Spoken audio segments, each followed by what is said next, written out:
Brent.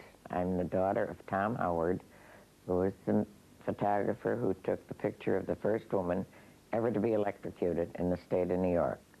Her name was Ruth Snyder. She was electrocuted at Sing Sing prison for murdering her husband.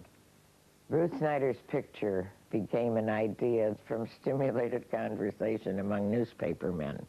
Wouldn't it be great to have a scoop? How could we ever do it? Newspaper people were the celebrities in those days. Everyone's face was well known. So they thought they would have to get someone unknown, and then it was, my dad's name was suggested. So they brought Tom Howard from Chicago a month before the electrocution. They set him up in a hotel room where they simulated per day what they thought the distance might be between his camera and the electric chair. And they settled on an ankle camera, which they made from nowhere, and it's yay size.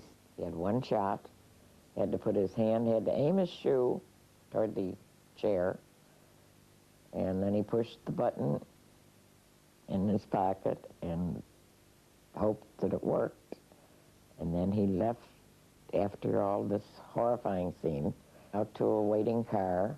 The paper was ready with the makeup reading dead, all of it ready just to place the picture there.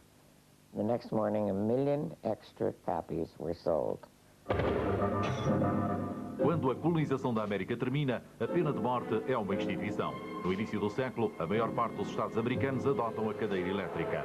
Apenas em 1927, com a execução dos anarquistas Sacco e Vanzetti, nasce o primeiro movimento contra a pena de morte. 20 anos mais tarde, a execução do casal Rosenberg relança o debate, sem abalar o consenso nacional largamente favorável à pena de morte.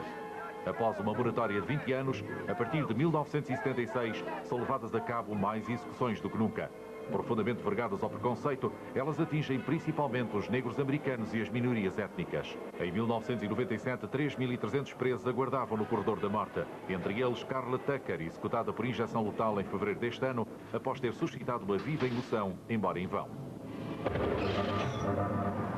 A foto de Tom Howard inspirou artistas como Tay Garnett, o realizador do filme O Carteiro Toca Sempre Duas Vezes, ou William Styron, o autor de A Escolha de Sofia, que escreveu uma peça sobre o acontecimento.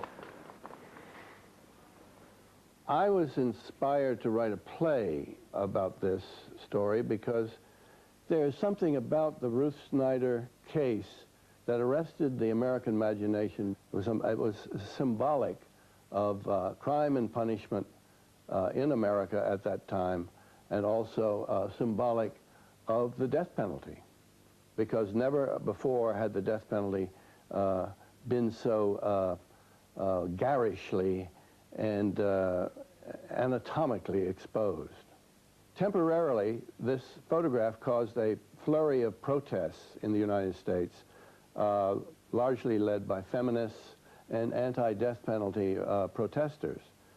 But one of the sad things about this photograph is that it had little or no effect on the death penalty as it was carried out in the United States. It had a momentary shock effect. It scandalized people, and a lot of people were repelled by it. But the death penalty continued to be administered throughout the United States for many years afterwards, and indeed is administered even as we speak. Loretta Wente tinha 5 anos quando o pai tirou esta foto. Tom Howard ficou imediatamente famoso. Toda a sua vida iria mudar.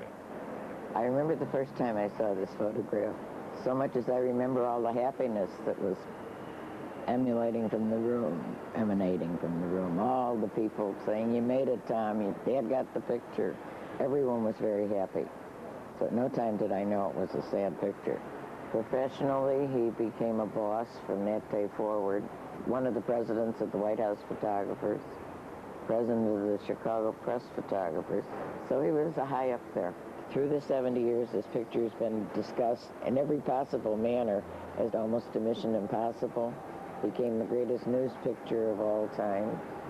It became one of the great news pictures of all time. However, now in the 90s, the issue of death penalty has come up. There's never been an issue involved with this picture up to this point. On the death penalty, I don't think right or wrong. I just feel as though I've never even considered it as an issue. For me to say I was against it would be silly because all these good things have happened to me as a result. But what I read here is the picture taken by Tom Howard.